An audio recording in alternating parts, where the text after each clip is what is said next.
Hello everyone. तो आज हम जा रहे हैं किचन के कुछ ऐसे टिप्स हैं जिसे शेयर करने, ताकि आपको भी पता चल पाए कि क्या ऐसा चीज़ है जो वेस्ट कर देते हैं हम लोग और उससे अच्छे अच्छे चीज़ भी बन सकते हैं, पैसे भी बचत हो सकते हैं।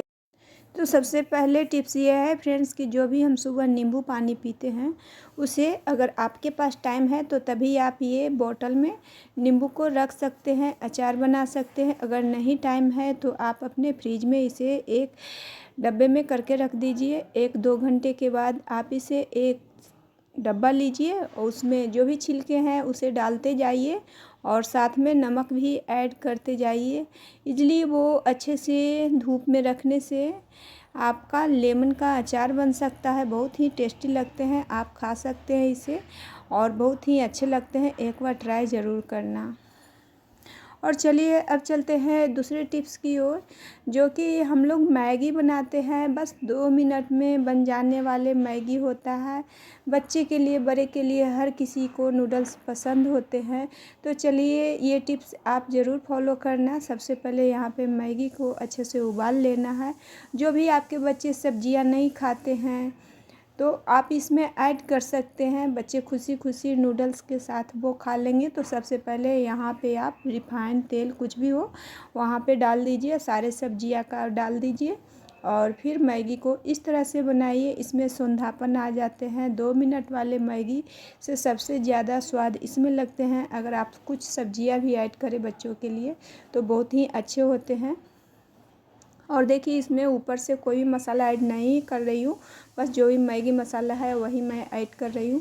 सिर्फ मैं तेल में थोड़ा सा हल्दी ऐड की थी ऊपर से, क्योंकि जब भी हम मैगी डालेंगे तो वो छिटकेंगे, इसके कारण मैं थोड़ा सा तेल में हल्दी ऐड की थी।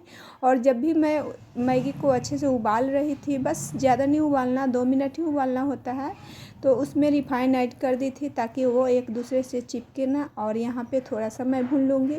अगर आपको कढ़ाई में थोड़ा चिपक रहे हैं तो नहीं भी चिपक रहे हैं तो आप थोड़ा सा यहाँ पे पानी डाल देंगे तो मैगी आपको बहुत अच्छे बन के रेडी हो जाएंगे। जैसे आप चाहिए सूखे तो सूखे बना लीजिए, रस वाले तो रस वाले हल्के बना लीजिए। आपके बच्चे बहुत पसंद करेंगे। ये टिप्स आपके काम लायक है फ्रेंड्स, ज़रूर इसे यूज करना। और देखिए इसी तरह से मैं हमेशा मैगी बनाया करती हूँ, पर आज कुछ सब्जियाँ ऐसे नहीं थे जो मैं आपको डाल के दिखाऊं, क्योंकि नवरात्रि चल रहे थे तो प्याज वगैरह हम लोग यूज नहीं करते हैं। तो देखिए ये इस तरह से बन के रेडी हो गए हैं। बच्चों को पसंद, बड़ों के पसंद, सभी को पसंद। और इस तरह से बच्चों के सुबह सुबह ब्रेकफास्ट में आप दे सकते हैं। तो चलिए अब चलते हैं दूसरे टिप्स की ओर। जो भी हम लोग दाल धोते हैं खाना बनाने के लिए, चावल धोते हैं, जैसे यहाँ पे मैं इडली के लिए दाल धो रखी थी और साथ में चावल धो रखी थी, तो मैं यहाँ से एक छोटा सा बकेट रखती हूँ और उसमें जो भी धोती हूँ उसमें डाल देती हूँ पानी सारा का सारा। और जैसे हम लोग किचन गार्डनिंग करते हैं उसमें आप इसका पानी डालेंगे तो बहुत ही अच्छे से आपका पौधा ग्रो करेगा। और देखिए यहाँ पे मैं डेली अपने किचन से पानी इसमें डालती हूँ। और देखिए मेरा तो यहाँ पे पुदीना इतना अच्छा ग्रो कर रहा है, क्या ही मैं बताऊँ। अगर चाहिए तो मैं आपको अभी भी इसका क्लिप दिखाऊंगी, इससे भी ज़्यादा अब उनका ग्रो हो गया है। तो देखिए जब भी चटनी बनाना होता है तो घर के पुदीने में कोई भी खाद वगैरह नहीं रहते हैं, ऑर्गेनिक रहते हैं ये, तो आप बना के इजली आराम से बना सकते हैं। तो धनिया में थोड़ा सा आप पुदीना ऐड कर दीजिए तो पूरा का पूरा चटनी का स्वाद पुदीने वाला हो जाते हैं। और गर्मियों के मौसम में खासकर पुदीने पेट में ठंडक पहुंचाते हैं, तो आप इसे हमेशा यूज कर सकते हैं। चाहे आप शरबत में यूज कर सकते हैं या आप चटनी में यूज कर सकते हैं, या कुछ भी हो, आप अपने फेस पे भी पुदीने का रस इस्तेमाल कर सकते हैं। उससे झाइयाँ झुइयाँ डार्क सर्कल सभी रिमूव होते हैं। तो यहाँ देखिए मैं चटनी में इसे इस्तेमाल कर रही हूँ। देखिए कितना अच्छा पुदीना है। तो यहाँ पे मैं धो के इसे चटनी में पीसूँगी। जैसे आजकल तो सीज़न है फ्रेंड्स कि आम आ गए हैं, पर जब आप कभी आम नहीं रखते हो तो इसी सीज़न में छोटे छोटे आम मिल रहे हैं, उसे आप थोड़ा सा नमक और हल्दी डाल के एक बुझाम में रख लीजिए। और चटनी जब भी बनाइए तो सिर्फ वही डाल के बनाइए, बिल्कुल आम वाले टेस्ट आएंगे। वो भी वीडियो मैं शेयर करूँगी कभी आप सभी से।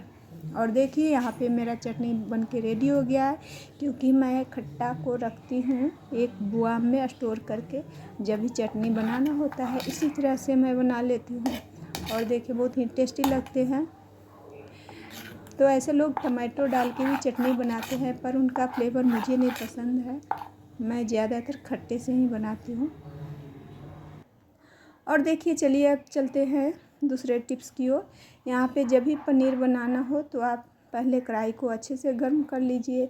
उसके बाद जब पनीर तलेंगे तो आपका पनीर अच्छे से तल जाएंगे, चिपकेंगे नहीं। और जो भी आपके बच्चे सब्जियां नहीं खाते हैं वो आप पनीर में ऐड कर सकते हैं। यहाँ पे मैं थोड़ा थोड़ा सभी सब्जियों को ऐड कर रही हूँ, ज़्यादा नहीं, बस शिमला मिर्च ऐड कर रही हूँ, गाजर भी ऐड कर दूँगी। और इसी तरह बच्चे खुशी खुशी खाएँगे, उनको विटामिन्स भी मिलेंगे और बड़े को भी पसंद है। तो इसी तरह से हरे सब्जियां बीच बीच में बच्चे को भी खिलाने का आदत डालना चाहिए। और देखिए यहाँ मेरा पनीर बन के रेडी हो गया।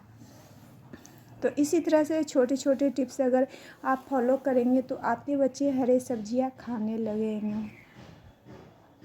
और चलिए अब चलते हैं दूसरे टिप्स की ओर, कि हम हाउसवाइफ सभी को ख्याल रखते हैं, तो इसके कारण अपने आप को भी कम से कम 15 मिनट अपने स्किन पे देंगे और 15 मिनट एक्सरसाइज करेंगे, उतना ही बहुत है।